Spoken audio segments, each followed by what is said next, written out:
پروردگار عالم نے جب اس دنیا کو خلق کیا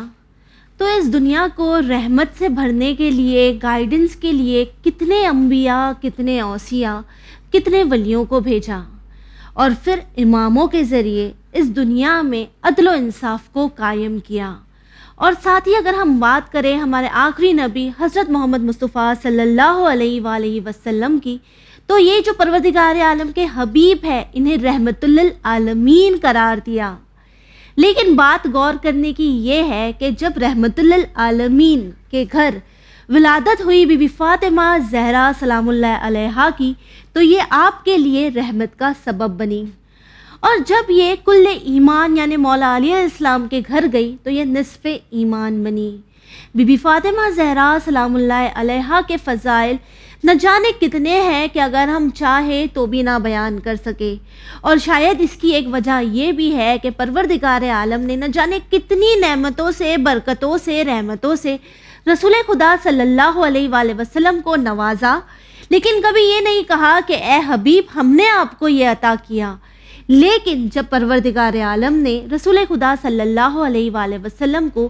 بی بی فاطمہ زہرا سلام اللہ علیہا شہزادی کونین جنت کی سردار جیسی بیٹی عطا کی، تو اللہ نے فرمایا انا آتینا کل کوثر، اے حبیب ہم نے تمہیں کوثر سے نوازا ہے۔ یعنی ہم یہ سمجھ سکتے ہیں کہ بی بی فاطمہ زہرا سلام اللہ علیہا کس طرح مرکز فضائل ہے کہ جب اللہ نے رسول خدا صلی اللہ علیہ وآلہ وسلم کو بی بی دی تو یہ کہہ کر دی کہ ہم نے آپ کو عطا کیا ہے۔ ایام عزا کے ان دنوں میں اس بار ہم کوشش کریں گے یہ جاننے کی کہ بی بی فاطمہ زہرا سلام اللہ علیہا کس طرح مرکز فضائل بھی ہے، اور ساتھ ہی ہم تمام کے لیے، سارے عالمین کے لیے ایک بہترین رول ماڈل بھی ہے۔ اس پروگرام میں ہمارا ساتھ دینے کے لیے اسٹوڈیو میں موجود ہے سسٹر سید عظمی زہرا، آئیے ان کا استقبال کرتے ہیں۔ السلام علیکم۔ وعلیکم السلام ورحمۃ اللہ وبرکاتہ۔ سسٹر جب ہم بات کرتے ہیں بی بی فاطمہ زہرا سلام اللہ علیہا شہزادی کونین کی، تو آپ کس کی بیٹی ہے؟ رحمت للعالمین کی بیٹی ہے، اور ان کے لیے ہی رحمت ہے۔ رسول خدا صلی اللہ علیہ وآلہ وسلم کی آپ ایک لوتی بیٹی ہیں، اور پروردگار عالم نے آپ کو معصومہ قرار دیا ہے۔ نہ جانے کتنی ایسی فضیلتیں ہیں، کتنی ایسی برکتیں ہیں جو آج دنیا میں بی بی کے صدقے موجود ہے، اور کئی بار ان تمام برکتوں کو، رحمتوں کو پروردگار عالم نے رسول خدا صلی اللہ علیہ وآلہ وسلم کے ذریعے پہچنوایا بھی ہے۔ تو اس بات کو واضح کریں۔ اعوذ باللہ من الشیطان الرجیم، بسم اللہ الرحمن الرحیم۔ بے شک وہ عظیم ہستی کہ پروردگار عالم نے جنہیں رحمت للعالمین کے لیے رحمت بنا کر بھیجا، یقیناً بی بی فاطمہ الزہرا سلام اللہ علیہا کا مقام، ان کی منزلت، ان کی فضیلت کہ ہماری گنہگار زبانیں کہاں اس سے بیان کر سکتی ہیں، لیکن ایک کوشش کرتے ہیں کہ ان فضائل کے ذریعے دراصل ہم اپنے بھی آخرت کا کچھ ٹھکانہ کر لیں، بہتری کا، اور ساتھ ساتھ اس بی بی کے فضائل کو جان کر کے ہم یہ بھی سوچنے پر ایک مرتبہ آمادہ ہو جائیں کہ ہمارے مقدر میں جس بی بی کی محبت آئی ہے، ہم جن کے ماننے والیاں ہیں، جو شہزادی کونین کا ایک بہترین، اللہ نے ہمارے سامنے ایک بہترین مثال قائم کر دی ہے کہ ہمارے لیے یہ ڈھونڈنے کی ضرورت نہیں کہ ایک عورت کو اب اس کی زندگی کے الگ الگ پڑاؤ میں کیسا ہونا چاہیے تو اس کے پاس کوئی ایگزامپل نہیں ہے، نہیں، بلکہ ہم دیکھتے ہیں کہ پروردگار عالم نے بہترین طریقے سے وہ بی بی معصومہ ہمارے سامنے بطور مثال پیش کر دی ہیں کہ ان کی پوری زندگی ہمارے لیے ہر ایک سوال کا جواب دیتی ہوئی نظر آتی ہے۔ اور بے شک جناب فاطمہ الزہرا سلام اللہ علیہا کی جو کہ مرکز فضائل ہیں، اور یقیناً بے شمار آپ کے فضائل موجود ہیں، فضیلتیں پائی جاتی ہیں۔ پروردگار عالم نے آپ کو شہزادی کونین قرار دیا، آپ دختر رسول عربی صلی اللہ علیہ وآلہ وسلم ہیں، آپ مولائے متقیان مشکل کشائے دو جہان کی زوجہ قرار پائیں، آپ مادر حسنین علیہ السلام ہیں، آپ مادر زینب و کلثوم ہیں، یعنی بہترین فضائل آپ کے ہم دیکھ رہے ہیں، اور بہترین نسبتیں بھی اللہ نے آپ کو عنایت فرمائی ہیں۔ آپ کو بے شمار ایسے القابات سے نوازا ہے کہ جس کے ہر ایک کے معنی اپنے آپ میں ایک ہم دیکھیں کہ ایک بالکل ہمارے سوچنے پر ہمیں آمادہ کرتے ہیں کہ واقعاً پروردگار عالم نے، ہم دیکھیں دنیا میں نام رکھتے ہیں تو کچھ بھی ہم نے سوچ کر کچھ اچھا لگا سننے میں کانوں کو، بہتر لگا ہم نے نام رکھ دیا. لیکن پروردگار عالم جب نام یا القابات سے نوازتا ہے اس کے پیچھے وجوہات ہوا کرتی ہیں, تو اپنے آپ میں یہ تمام چیزیں بھی آپ کی فضیلت کو عیاں کر رہی ہوتی ہیں. اور بہت سے مواقع بھی ایسے رہے کہ پروردگار عالم نے چاہا کہ آپ کی فضیلت زمانے کے سامنے آشکار ہو جائے. بالکل. اور اس کے لیے کبھی رسول خدا کے ذریعے پروردگار عالم نے چاہا کہ رسول عربی صلی اللہ علیہ وآلہ وسلم کے ذریعے سے جناب زہرا کی شخصیت کو دنیا کے سامنے رکھا کہ آپ پہچانوائیں ایک مرتبہ. میں 2 مواقع کا ذکر کرنا چاہوں گی, ایک گھر کے اندر کا موقع اور ایک گھر کے باہر کا موقع. یوں تو بہت سے ایسی حدیثیں ہیں رسول خدا کی صلی اللہ علیہ وآلہ وسلم کی کہ جہاں پر آپ نے اپنی لخت جگر کو کی نہ صرف بیٹی ہونے کی بنا پر نہیں بلکہ پروردگار عالم کی کنیز خاص جناب زہرا قرار پائیں, اس لیے بھی پہچانوایا ہے. تو لہٰذا یہاں پر معاملہ صرف محبت کا نہیں کہ میری بیٹی اس لیے, بلکہ اللہ نے وہ مرتبہ سیدہ کو عطا کیا ہے کہ شہزادی کے مرتبے سے اللہ چاہتا ہے کہ ایک مرتبہ لوگ واقف ہو جائیں. تو لہٰذا 2 مواقع کا ذکر, ایک گھر کے اندر کا ایک موقع اور ایک باہر کا. اور اس میں پہلا موقع جو ہم کہیں کہ گھر کے اندر کا وہ موقع کہ جہاں پر اللہ نے چاہا کہ ایک مرتبہ پہچانوایا جائے. اور وہ بہت ہی مشہور واقعہ کہ جو ہم حدیث قصہ کے ذریعے سے پڑھتے رہتے ہیں کہ جس میں وہ قرآنی آیت نازل ہوئی کہ جہاں پر یہ ذکر کیا جا رہا ہے کہ بسم اللہ الرحمن الرحیم انما یرید اللہ لیذھب عنکم الرجس اہل البیت ویطہرکم تطہیرا. یعنی پہچانوایا بھی ہے زیر کسائی امانی بلا کر کے جہاں پر پنجتن پاک ہیں, ان پنجتن پاک کا محور جو سینٹر ہیں وہ جناب زہرا قرار پا رہی ہیں. نہ صرف یہ کہ یہاں پہچانوایا گیا بلکہ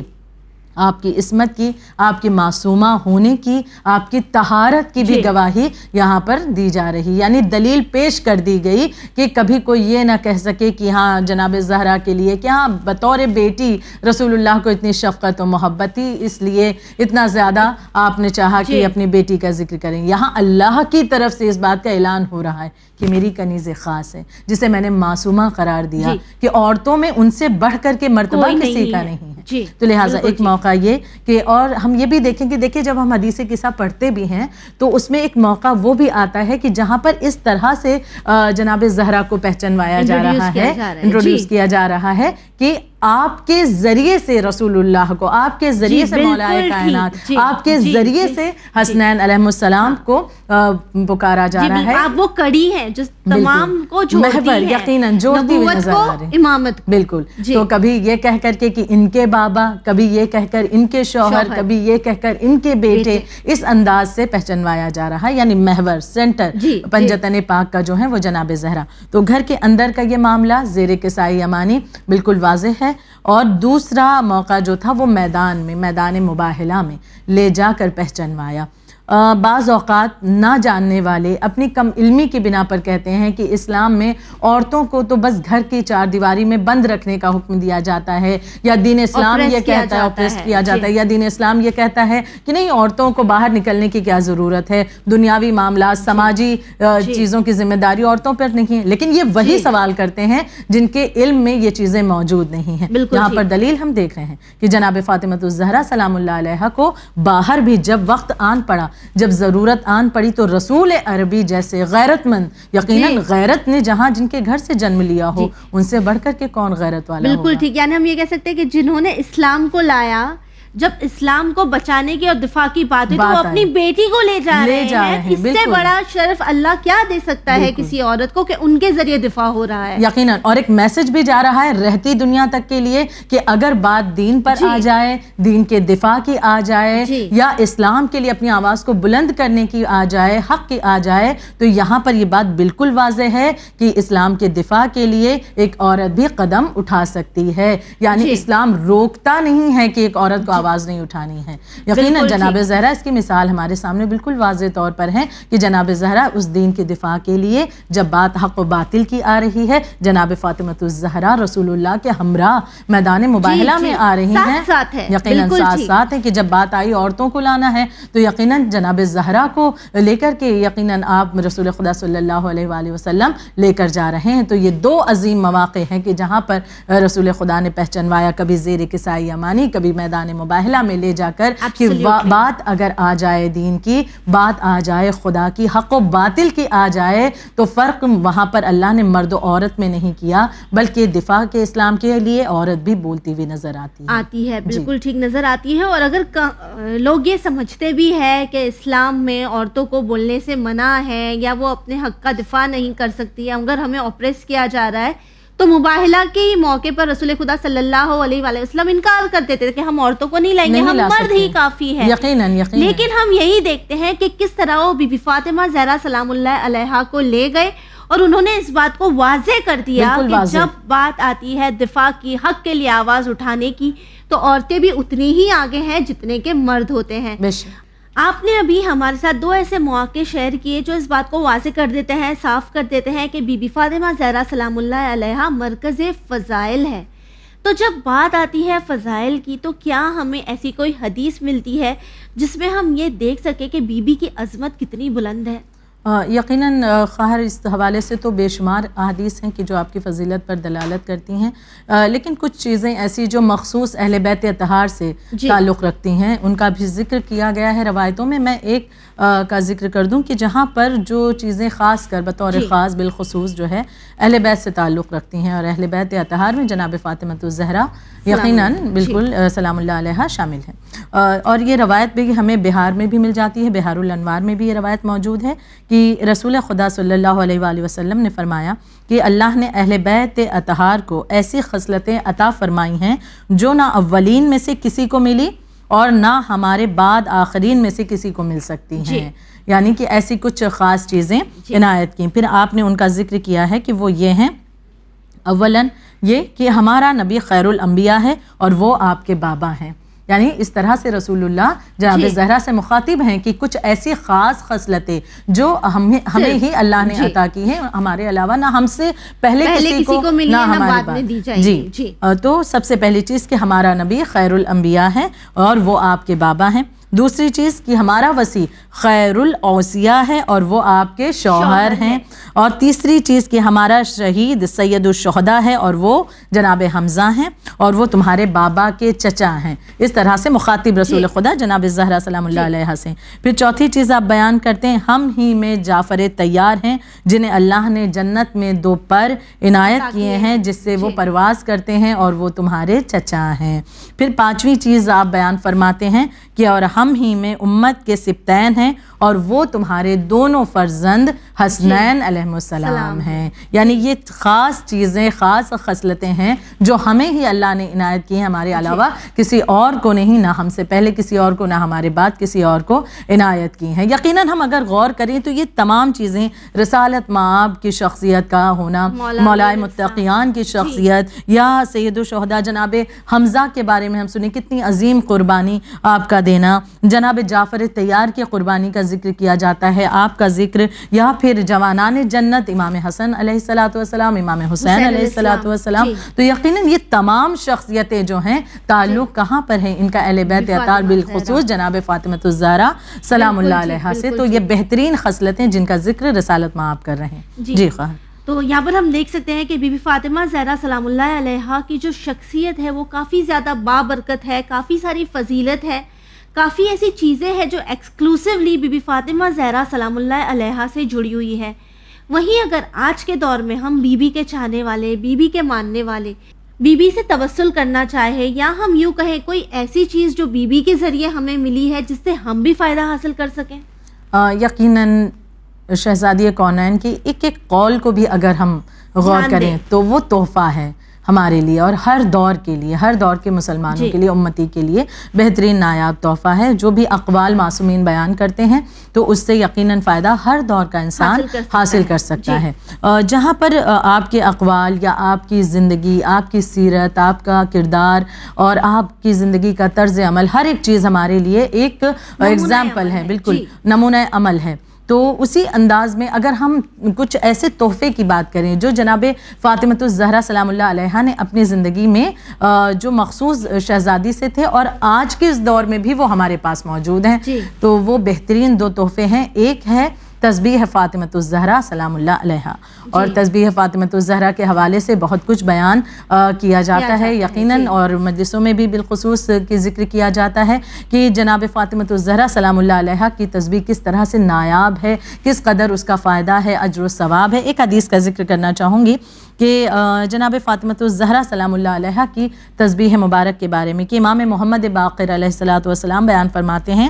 کہ اللہ کی عبادت اور اس کی حمد کے لیے تسبیح فاطمۃ الزہرا سلام اللہ علیہا سے بہتر اور افضل کوئی شے نہیں ہے. اگر اس سے بہتر کوئی چیز ہوتی تو رسول خدا صلی اللہ علیہ وآلہ وسلم یقیناً اس تسبیح کے بدلے اس کی تعلیم فرماتے. یعنی بہت بابرکت ہے اور بہت زیادہ اللہ کی عبادت, اس کی حمد, اس کا شکر ادا کرنے کے لیے, اس کی تعریف کرنے کے لیے تسبیح فاطمۃ الزہرا یقیناً ہے. اور بہت سی روایتوں میں یہ چیزیں بھی ذکر ہوئی ہیں کہ انسان مشکلات سے بھی نکلنا چاہتا ہے تو تسبیح فاطمۃ الزہرا سلام اللہ علیہا کا سہارا لے کر کے ان کے اس ورد کے ذریعے سے اپنے آپ کو ان مشکلات سے بھی نکال سکتا ہے. بہت ساری عظمت فضائل بیان کیے گئے ہیں. تو سسٹر کہیں ایسا تو نہیں کہ کوئی ناانصافی ہماری طرف سے ہو رہی ہے کہ ہم کہتے ہیں کہ ہم بی بی کے چاہنے والے ہیں, بی بی کے ماننے والے ہیں, لیکن نماز کے بعد جب ہم تسبیح زہرا پڑھتے ہیں تو وہ تسبیح زہرا کیا ہوتی ہے؟ ہمارے ایک ہاتھ میں فون ہوتا ہے, ہم واٹس ایپ چیک کر رہے ہوتے ہیں اور اللہ اکبر اللہ اکبر اللہ اکبر اللہ اکبر کر کے ہم پڑھ کے گزر جاتے ہیں, اور پھر ہم یہ امید بھی کرتے ہیں کہ ارے ہم نے بی بی فاطمہ زہرا کی تسبیح پڑھی لیکن ہماری زندگی میں کوئی چینج نہیں آ رہا ہے. تو ایسے کیوں؟ بہت درست سوال ہے آپ کا, کیونکہ یہ سوال تسبیح فاطمۃ الزہرا سلام اللہ علیہا کے حوالے سے بھی, اور اگر کوئی ایسا مطلب کوئی دعائیں یا کوئی ایسا عمل جو ہمیں معصومین نے تعلیم کیا ہے, بتایا جاتا ہے اور ہم کرتے ہیں تو اثر ہمیں نہیں دکھتا, تو ہم یہی سوال کرتے ہوئے نظر آتے ہیں, کیونکہ ہر چیز ہمارا ایک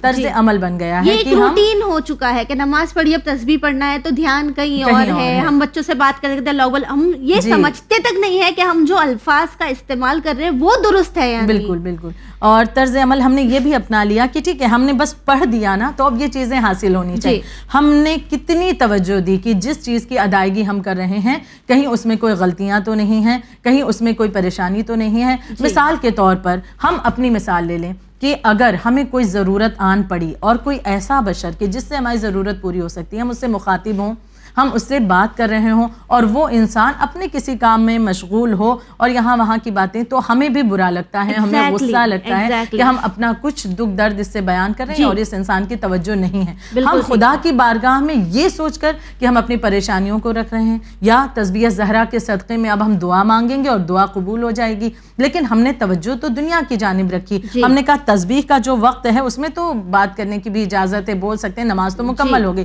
تو لہٰذا جو آپ نے کہا بالکل درست کی, تسبیح کے دانے تو چلتے رہتے ہیں ہاتھوں پر, لیکن دوسری جانب ہم دنیاوی کاموں میں بھی مشغول ہو جاتے ہیں. دیکھ لیں ایک مرتبہ واٹس ایپ پر کیا میسج آیا ہے, ایک مرتبہ دیکھ لیں کہیں کوئی ضروری کال تو نہیں آئی, یا ہم نماز پڑھ رہے تھے تو کال کس کی آ رہی تھی وہ چیک کر لیا جائے. تو اب یہ جو ہمارا ذہن بٹا, تو کیا یہ توجہ بھی ہماری نہیں بٹی؟ یقیناً بٹی. اب ہم متوجہ تو ہوئے نہیں, جو خلوص ہونا چاہیے, جو اخلاص ہونا چاہیے وہ تھا نہیں, پوری توجہ کے ساتھ ہم نے پڑھا بھی نہیں. اور بعض اوقات تو یہ بھی ہوتا ہے کہ جتنے دانے بیان کیے گئے ہیں, عدد بیان کیے گئے کہ اتنے عدد آپ کو پڑھنے, اتنے دانے, مطلب ایک مرتبہ پڑھیں تب ایک دانہ آپ آگے بڑھائیں. انسان بہت ایک رفتار سے پڑھتا چلا جاتا ہے یہ سوچ کر کے کہ بس ہم نے پڑھ لیا. یہ خیال بھی نہیں رہتا کہ جتنی عدد بتائے گی ہم نے کیا اس اعتبار سے ان چیزوں کو پڑھا ہے. بہت سی چیزیں اس میں معنی رکھتی ہیں, توجہ نہیں ہے, یا تسبیح کو لے کر اس طرح سے بیٹھے ہوئے ہیں کہ تسبیح کی بھی اہمیت نہیں کر رہے ہیں, اس کی بھی قدر نہیں ہے, یا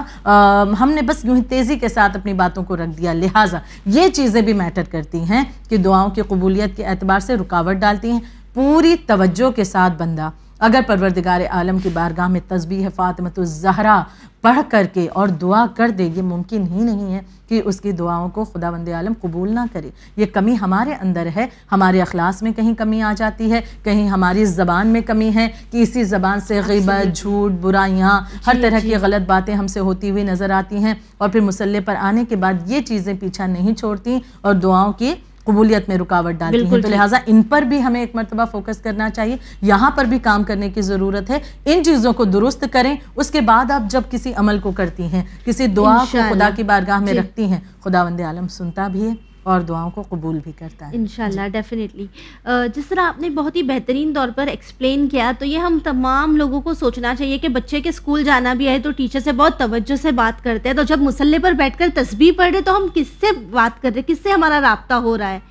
تسبیح فاطمہ زہرا سلام اللہ علیہا کے علاوہ کوئی ایسا اور تحفہ بھی ہے جو آج موجود ہے جس سے ہماری آشنائی نہیں ہے؟ یقیناً بہت سارے ایسے تحفے تحائف ہیں جس میں سے ایک کا اور ذکر کرنا چاہوں گی، اور اس کی بڑی خوبصورت سی داستان بھی ہے، اور وہ ہے دعائے نور. دعائے نور. جی دعائے نور کی جناب زہرا سے جس دعا کا تعلق ہے، جناب رسول خدا صلی اللہ علیہ وآلہ وسلم نے تعلیم کیا تھا جناب فاطمہ الزہرا سلام اللہ علیہا کو، اور یہ دعا آج بھی ہم دیکھتے ہیں کہ کس قدر مفید ہے، کہ اس کے ذریعے سے بالخصوص اگر بخار کا مسئلہ انسان کا ہوتا ہے، دعائے نور کی برکت سے وہ اس بخار سے بھی نجات پاتا ہے، بہت سی بیماریوں سے بھی انسان شفا یاب ہوتا ہوا نظر آتا ہے. یہ دعائے نور کہ جو اتنا اثر رکھتی ہے، اس کے بارے میں ایک بڑی خوبصورت سی داستان بھی پائی جاتی ہے کہ رسول خدا صلی اللہ علیہ وآلہ وسلم کی اس دنیا سے رحلت کے بعد، آپ کے اس دنیا سے کوچ کرنے کے بعد تقریباً 10 روز بیتے تھے کہ مولائے متقیان مشکل کشائے دو جہان ایک مرتبہ جناب سلمان فارسی سے ملاقات کرتے ہیں، اور یہ 10 دن کے بعد جناب سلمان سے جب ملے ہیں مولائے کائنات تو ایک مرتبہ کہتے ہیں کہ سلمان، رسول خدا کے جانے کے بعد اور تم نظر نہیں آتے، ملاقات تم سے ہو نہ سکی. اور ایک مرتبہ جناب سلمان کہتے ہیں کہ اصل میں رسول خدا صلی اللہ علیہ وآلہ وسلم کے غم میں اس طرح سے ڈوبا ہوا ہوں کہ مجھے کہیں آنا جانا پسند نہیں آ رہا تھا، اس کے لیے میں معذرت خواہ ہوں. ایک مرتبہ مولائے کائنات فرماتے ہیں کہ جناب سیدہ کے متعلق کہ اے سلمان، سیدہ آپ کو یاد کر رہی ہیں، آپ جا کر ایک مرتبہ ان سے ملاقات کریں، کچھ تحفہ ہے ان کے پاس آپ کے لیے جو وہ آپ کو دینا چاہتی ہیں. اب جناب سلمان ایک مرتبہ آتے ہیں در فاطمہ زہرا پر. جناب زہرا بھی بہت ہی مغموم ہیں بابا کے جانے کے بعد. ایک مرتبہ جناب سلمان فارسی جب پہنچے، جناب زہرا فرماتی ہیں کہ اے سلمان، تمہارے لیے میرے پاس ایک تحفہ ہے، تم نے آنا کیوں بند کر دیا؟ یہاں پر بھی ان کا وہی جواب تھا کہ رسول اللہ کے غم کی وجہ سے. لہٰذا آپ بیان کرتی ہیں کہ ایک تحفہ ہے جو میں تمہیں عنایت کرنا چاہتی ہوں، لیکن اس سے پہلے میں جو بیان کر رہی ہوں اسے بغور سننا. اب شہزادی کونین نے بیان کرنا شروع کیا. آپ فرماتی ہیں کل اسی مقام پر، اپنے گھر کے اسی مقام پر میں بیٹھی ہوئی تھی اور میں مغموم تھی، غمزدہ تھی، اور وحی الہی کے منقطع ہونے پر میں سوچ رہی تھی کہ اب وحی کا سلسلہ رک گیا ہے، اور اپنے بابا کو یاد کر رہی تھی. لہٰذا ان تمام سوچ میں ڈوبی ہوئی تھی کہ اچانک میں نے دیکھا کہ دروازہ کھلتا ہے اور 3 لڑکیاں بہت ہی حسین و جمیل خوبصورت میرے گھر میں داخل ہوتی ہیں. اور وہ تینوں جب میرے قریب آئیں تو میں نے پایا کہ اتنی خوبصورت کہ اس سے پہلے میں نے ایسے خوبصورتی، ایسا جمال، ایسا حسن نہیں دیکھا تھا. میں نے ان سے پوچھا کہ آپ تینوں کون ہیں؟ کیا مکے کی رہنے والی ہیں یا مدینے کی رہنے والی ہیں؟ تو ان تینوں لڑکیوں نے کہا کہ نہ ہم مکے کے رہنے والے ہیں، نہ ہم مدینے کے رہنے والے ہیں، ہم جنت سے آئے ہیں، اللہ کے حکم سے آپ کے خدمت میں آئے ہیں، ہم آپ کی زیارت کی اشتیاق میں تھے، بہت دنوں سے اللہ کی طرف سے اجازت ملی، ہم آپ کی خدمت میں حاضر ہیں. جناب زہرا نے ایک مرتبہ ان کی طرف دیکھا، فرماتی ہیں بی بی جناب سلمان سے کہ میں نے پہلی جو لڑکی تھی حسین و خوبصورت، میں نے اس سے پوچھا کہ تمہارا نام کیا ہے؟ اس نے کہا میرا نام مقدودہ ہے. مقدودہ. تو اب بی بی نے یہ نام سنا اور پوچھا، ایک مرتبہ سوال کرتی ہیں کہ تمہارا نام مقدودہ یہ کس بنا پر ہے؟ اب انہوں نے کہا کہ اس لڑکی نے کہا جو جنت سے آئی ہے، حور ہیں تینوں،